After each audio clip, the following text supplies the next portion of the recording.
Hey friends, welcome back to On the Move Studio, where we ponder all things slow travel, lessons learned in life, DIY projects, and more. Isn't it crazy how it's almost the end of January? Today, I'd like to share with you guys about my personal goals and vision for the new year, as well as my word of 2024. Sometimes I need more time to get inspiration for how I want the new year to look like, or what to focus on, and that is totally fine. This year, trying to find a theme was somehow much easier for me. I would usually reflect on how the past year went, do some journaling, and also take time to just sit and see if anything comes to mind. I'm curious how you guys approach New Year in setting your intentions. What does New Year mean to you, or do you not put much significance into the start of a new year? As the calendar turns its pages, many of us embark on the ritualistic journey of setting New Year's resolutions, seeking change and improvement. Amidst the clamor for novelty, there lies an often overlooked wisdom in letting things marinate, a process that requires the courage to trust in the unfolding narrative of our lives. I have come to realize over the years that my New Year's resolutions need not always be about introducing something new, but can also involve embracing the beauty of continuity and allowing things to evolve organically or to continue working on things that I have been working on. In the spirit of self development and in the era of growth mindsets, more often than not, many of our goals look like pushing for more or becoming better. This year, my personal word of the year would be to cultivate. Still possessing the idea of commitment to personal growth, but unlike the hurried pace of change that we modern people seem to always chase, cultivating suggests a patient and intentional approach to self improvement. It involves nurturing one's skills, knowledge, and emotional intelligence over time, much like a skilled gardener tends to a garden. Cultivating personal growth means acknowledging strengths and weaknesses, setting realistic goals, and allowing oneself the necessary time and care to blossom into a more resilient and self aware individual. As I thought about how this year is going to look like, I recognize that this year feels like a year where I am gearing up or preparing for my longer term goals. This year is going to look a lot like laying of foundations, gaining of relevant skills as the first steps needed for taking on the roles that I eventually want to. I had a conversation with a friend who shared with me a story about James Cameron as the director of Titanic. James Cameron made Titanic so Hollywood would fund his dive to the shipwreck because he wanted to dive the shipwreck, not because he particularly wanted to make the movie. His interest laid in his curiosity about the wreck, and that was what came before the end product of an amazing blockbuster movie. With that anecdote, we talked about how many times the value of our journey is in the process of getting to the destination instead of the destination. For me, that's what this year is very much going to feel like, building and investing time, effort, and resources towards my longer term goals. So it's going to be a lot of picking up of new skills, and I am actually really excited. I also love the multiple meanings of the word cultivate. It can mean to prepare and use land for crops or gardening, to break up soil in preparation for sowing or planting.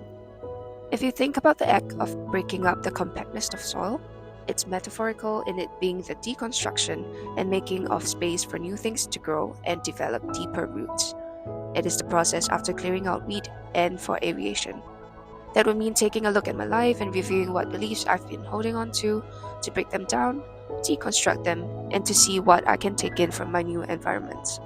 Another meaning of the word cultivate would be to raise, grow, or maintain. That would look like pouring time, effort, and love into different aspects of life to see meaningful things come to pass. The period of quiet growing and investing into things that seem to be having slow progress, but actually a very needed time to establish foundations or roots. It ties in with the idea of letting things marinate and having the courage to trust in the process and things that you don't see yet. And the last definition would be to acquire, improve, or develop.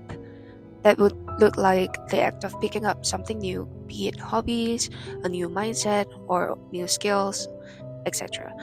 So, what's even more poetic is that the phase after the cultivating is a season of harvest awaiting. Isn't that beautiful?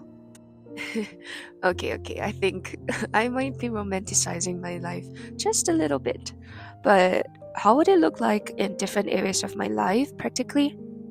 First off, for friendships or relationships, cultivating looks like investing time and energy into building meaningful connections. This may mean fostering open communication, practicing empathy, and being mindful of the needs and aspirations of others. By tending to relational soil, individuals can sow the seeds of trust, understanding, and mutual respect. Living in a new environment means building your community from ground zero, and I absolutely love that. Having the opportunity to choose the people you get to share life with. In the emotional aspect, I would like to ask myself, what are the emotions I'm cultivating, either by intent or old patterns? Are they negative, such as distrust, fear, or would I choose other emotions, such as optimism, trust, and courage? There are three positive emotions that I would like to be more aware of that would help me see that we are responsible and capable of viewing life from a lens larger than ourselves. And these three emotions are compassion, gratitude, and awe. Compassion is the recognition of the challenges that others are facing, and by connecting with what people are going through, it motivates supportive action with commitment to moving with the other person in resolving these challenges. Gratitude is keenly observing opportunities for thankfulness and expressing such emotion so that we can build deep emotional bonds and increase the confidence of others. I want to voice out the things that I'm grateful for verbally and let others know that they have made a difference in my life, no matter how big or small. And lastly, being in awe of others leads to the feelings of admiration and reverence. When we are in awe, we are more likely to step out and seek the beautiful things in life. Thirdly, I would also like to cultivate spiritual mindfulness, to be present in the moment, to foster deeper appreciation for life, and also heighten the awareness of my thoughts and emotions. In terms of new skills, I would be laying foundations, learning new things to add arsenal into the tools of my competency so that I can further create impact to the world around me. I would also like to learn how to show the value that I can contribute to others. I read somewhere that showing your value to others is your own responsibility, no one else's. And by that, I don't mean like in a complacent type of way, but more of just letting others see how you can make a difference in their lives or to the organization that you would be in, so on and so forth. There's a saying that goes, happiness is only real when shared. And that came from the movie Into the Wild. And I'd say that the same goes with any sort of personal growth. It has to translate into a difference in impact that you can have to the people and the environment around you. So, how does your 2024 look like, and how do you see yourself changing this year? Or have there been some things that you really liked about last year and would like to continue nurturing and cultivating them? Well, thank you for watching my video and letting me share with you my story. I will see you real soon. Until then, bye!